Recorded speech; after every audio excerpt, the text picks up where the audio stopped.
Hi అండి, daily routine బ్లాగ్కి స్వాగతం సుస్వాగతం. మీరైతే ఈ వీడియోకి ఒక లైక్ ఇచ్చేస్తారనుకుంటున్నాను. సరే, ఇంకా నేను బ్రేక్ఫాస్ట్కి అయితే ఇడ్లీలు దోశలు రెండు ఆప్షన్ అయితే పెట్టేసుకుంటున్నాను. వారానికి ఒకసారి 10 రోజులు ఒకసారి రుబ్బేసుకోవడం అయితే మన ఇళ్ళల్లో నార్మలే కదా. నేనైతే ఈసారి ఏం చేస్తానంటే మామూలుగానే మినప్పప్పు బియ్యం ఇలా ఒక్కటే కాకుండా కొంచెం మిల్లెట్స్ కూడా తెప్పించి ఉంచానమాట. ఆ మిల్లెట్స్ కూడా గుప్పుడు రకరకాలకి గుప్పుడు వేసేసి అవి కూడా కలిపి రుబ్బేస్తున్నాను. కానీ మరీ ఎక్కువ పులిసిపోతే బాగోదని కొంచెమే వేస్ట్ చేస్తున్నాను అనమాట ఈసారి అయితే మిల్లెట్స్ వేస్ట్ చేస్తాను. కొంచెం అది బాగా ఫర్మెంట్ కూడా అయింది. నేను ఇంకా మార్నింగ్ బ్రేక్ఫాస్ట్కి మెయిన్ ఇడ్లీయా దోశ అంటే మా పాప ముందు రోజు ఇడ్లీ అంది. ఇంకా అందుకని చక్కగా ఇడ్లీ వేయడానికి అయితే ప్రిపేర్ అయిపోతున్నాను. నానమ్మ దగ్గర పెరగడం వల్ల ఏంటంటే నాకు కూడా కొంచెం చాదస్తం ఎక్కువ. ఎంత క్లీన్గా ఉన్నా మళ్ళీ 1-2 సార్లు కడిగి 1-2 సార్లు చేసి చాదస్తంగా చేస్తూ ఉంటాను.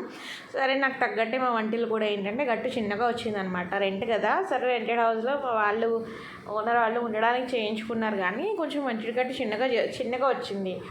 దానికి తగ్గట్టు నాకేమో సామాన్లు ఎక్కువ. ఇంక సరే, ఇడ్లీ పిండి అయితే చాలా బాగా ఫర్మెంట్ అయింది. ఇంక అందులో సాల్ట్ కలిపేసి చక్కగా తగిన నీళ్లు పోసేసి ఇడ్లీలు అయితే వేయడం స్టార్ట్ చేసేస్తున్నాను. ఇంకా నెక్స్ట్ చట్నీకి అయితే వెళ్ళాలండి. చట్నీ ఏం చేయాలని ఆలోచిస్తూ ఉంటాను. టమాటో చట్నీ ఇంక అలాంటివి ఏమైనా చేస్తే కలర్ మారితే తినదనమాట. సో పల్లీలు కొబ్బరి అలా చేస్తూ ఉంటాను. ఇంట్లో ఉన్నప్పుడు అయితే కొంచెం ఏదో ఒక హనీయో చెప్పేసి టమాటో పెరుగు పచ్చడి అలాంటివి కూడా చేసి పెట్టేస్తూ ఉంటాను. కలర్ కొంచెం పసుపు ఎక్కువ వేస్తాను, నాన్న పసుపు ఎక్కువ వేస్తాడని చెప్తూ ఉంటాను. ఇంకేదో ఒక్కొక్కసారి అయితే నమ్మి తినేస్తుంది, ఒక్కొక్కసారి అయితే మన పప్పులే ఉడకవనుకోండి, అప్పటికప్పుడు మళ్ళీ చట్నీ చేసి పెట్టాల్సిన రోజులు కూడా ఉంటాయి. ప్రతి ఇంట్లోనూ అయితే ఇంకా వెజిటబుల్స్ తినని వాళ్ళు ఉంటే వాళ్ళకైతే ఈ స్టోరీ అవగతమే అయి ఉంటుంది. ఇంకా సరే, అన్నము పక్క పెట్టేశాను లెమన్ రైస్ చేయడానికి. ఇంకా పల్లీలు వేయించేస్తున్నాను. ఏంటంటే ఈ మధ్య హెల్త్ కాన్షియస్ అయిపోయి స్టీల్ ముక్కలకు మారడం కాదు, కానీ ఏం వేసినా వెంటనే మాడిపోతూ ఉంటాయి. అందుకని ఒళ్ళు దగ్గర పెట్టుకుని మనం అక్కడే ఉండి చేసుకోకపోతే మాత్రం మాడినవి తినలేము, పడేయలేము, అలా అవుతుందన్నమాట. ఇంకా సరే, వెంటనే పల్లీలు అయితే కొంచెం ఫ్రై చేసి తీసాను. ఎండుమిర్చి కూడా అందులోనే వేసి ఫ్రై చేసేసి వేసిన ఎండుమిర్చి అంతా వేసి పచ్చడి చేస్తే పాప తినలేదు కదా, అందుకని మళ్ళీ 2 బ్యాచెస్లో చట్నీ చేస్తూ ఉంటాను అనమాట. ఎందుకంటే కారం లేకపోతే మా వారు అస్సలు తినరు, కారం వేస్తే పిల్ల తినలేదు.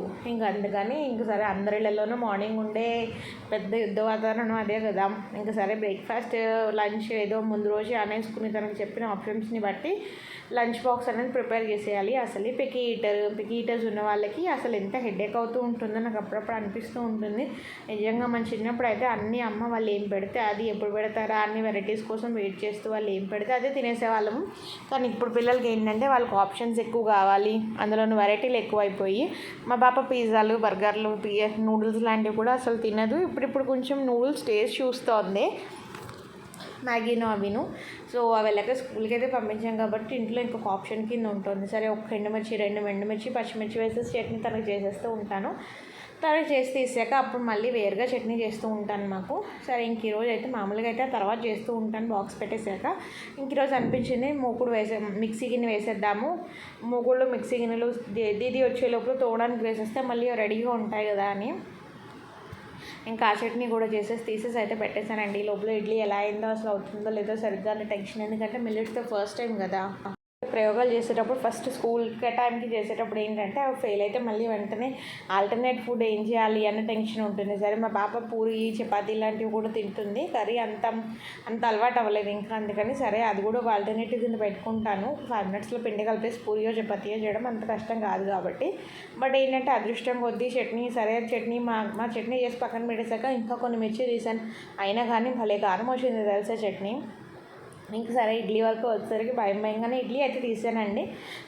రకరకాల మిల్లెట్స్ వేస్ట్ చేస్తే మంచిది అంటున్నారని చేయడం, కానీ ఫస్ట్ టైం చేసేటప్పుడు చాలా భయంగా ఉంటుంది. ఇంకా మీరైతే ఇడ్లీలు మామూలుగా ఏం వేస్ట్ చేస్తారు? మామూలు ప్లెయిన్ ఇడ్లీలా లేకపోతే మిల్లెట్స్ ఇడ్లీలు చేస్తారా? నాకైతే కమెంట్స్లో చెప్పేసేయండి. ఫస్ట్ టైం ఇడ్లీ అసలు ఈ 10 ఏళ్లలోనూ చిందకుండా చక్కగా వచ్చాయి.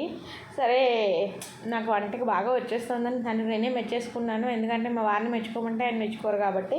ఇంకా మా పాపకు బాక్స్ అద్దేసి మా పాపని నింపడానికి వెళ్ళిపోయాక నేనైతే చక్కగా బ్రేక్ఫాస్ట్ అయితే చేసేస్తున్నానండి. కొంచెం చట్నీ ఎక్కువ వేసుకొని తింటే సూపర్ ఉంటుంది కదా. Like and subscribe.